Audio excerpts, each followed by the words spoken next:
I gotta hand it to the good people of Michigan this week. You set the stage to get this country back on track, and you're one of the first states to have the balls to say stop. That's enough. We get it. We gotta take some precautions, but sorry, Governor, you've arbitrarily seized enough of our basic freedoms for us to feel plenty safe, thank you. No more. And we have to say no more, because the more petty power we grant, the more petty power they'll seize, as evidenced by Michigan Governor Gretchen Whitmer's power grab that makes even her colleagues in New York and California blush. It all starts with seemingly common sense restrictions, but then the nonsense gets added incrementally until the sale of plant seeds and home maintenance products is banned as non-essential, but totally frivolous purchases like lottery tickets are just fine. Step right up, folks. Gamble away in these uncertain times because we don't want to compromise a state revenue stream, just your revenue stream. And if you don't like it, don't even think about heading up north to visit your family and escape the nonsense. That's banned. Don't even think about having your buddy or your girlfriend over to pass the time. That is banned. Where's the coherence here? There is none. Asked basic questions about how any of this makes any sense at all, Gretchen Whitmer tacitly admits it doesn't. It's useless. It would be the status quo anyway because of late season snowfall. What's the thinking behind your particular stay-at-home order? We just had snow. I've got snow on the ground here in Michigan right now in Lansing. We're expecting, up to 30 inches in the Upper Peninsula.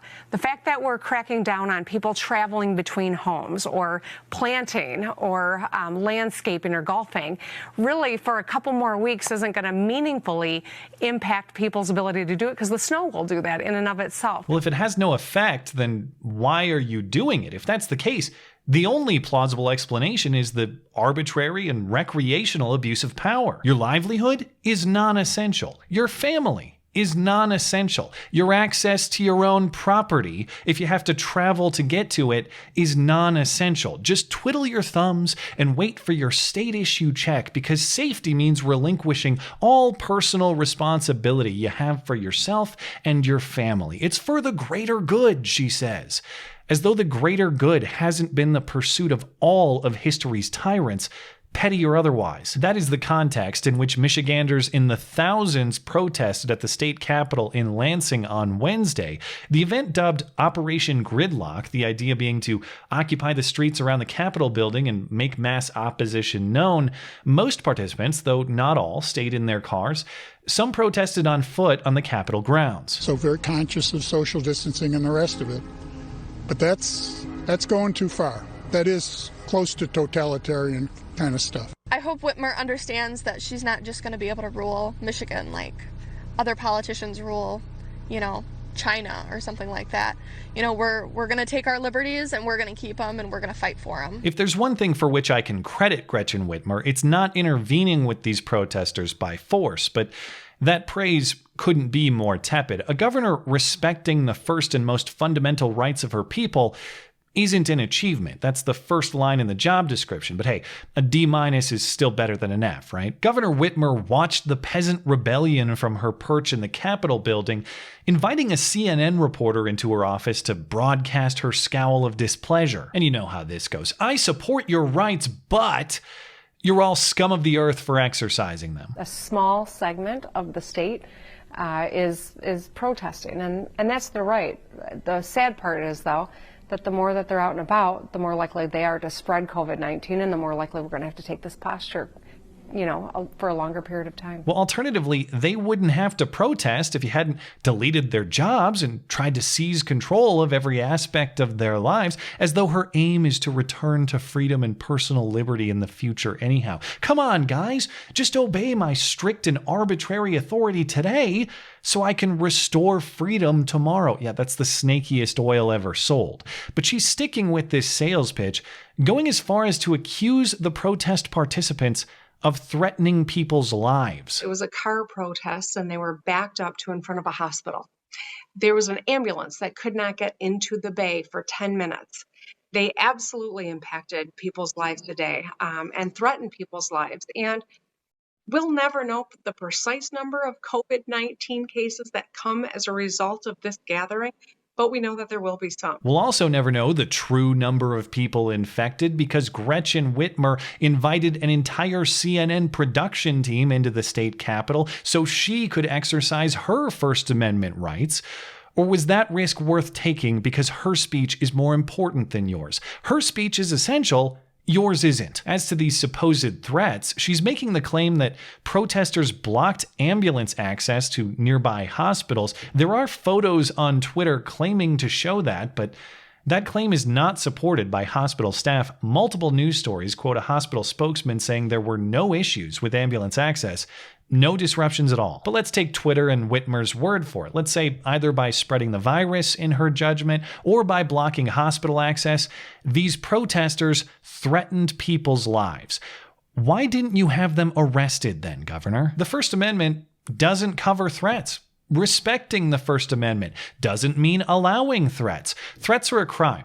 So why aren't you arresting and prosecuting the criminals? Either that's bullshit, there were no threats, you just made that up to smear people who disagree with you, or you are abdicating your duty as governor to enforce the laws of the state of Michigan. Which is it? Take your pick.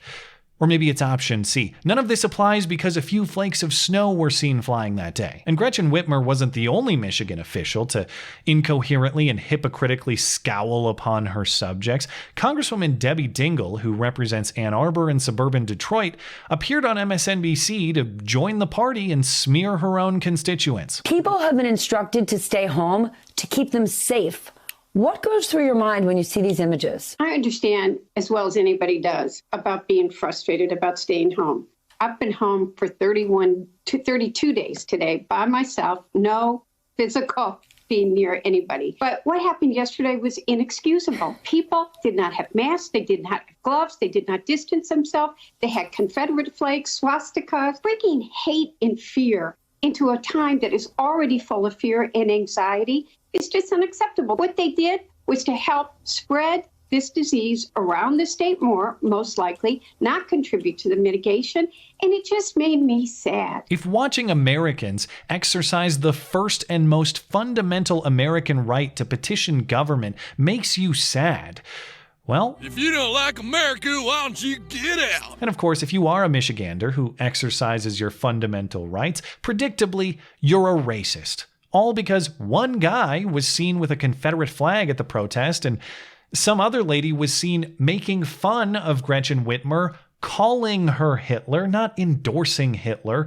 I think real Nazis would know proper swastika orientation after all. Because one person is questionable, everyone there is illegitimate. I wonder why that same reasoning doesn't apply to Congress. But notice the fundamental disconnect to the reality of the people that the Congresswoman exhibits. Oh, I understand what it's like. I've been cooped up for 32 days with minimal contact. That is not what the protest is about. It is not about cabin fever.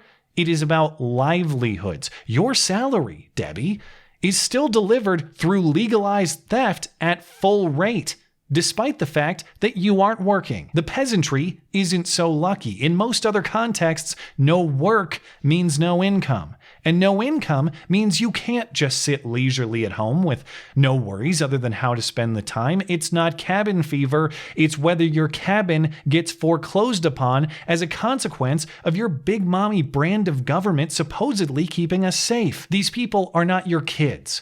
They are citizens with rights. You can't just put them in a timeout and tell them to behave to get their allowance. Because they won't. And neither will anyone else. Michiganders have started a trend that will be a wave this weekend. Protest in probably close to every state in the union, or at least the ones that have been on lockdown. If officials in these states think calling us racist degenerates instead of considering our points is going to quell this calamity, good luck with that. It didn't work to get us to think the right way. It didn't work to get us to speak the right way. It didn't work to get us to vote the right way.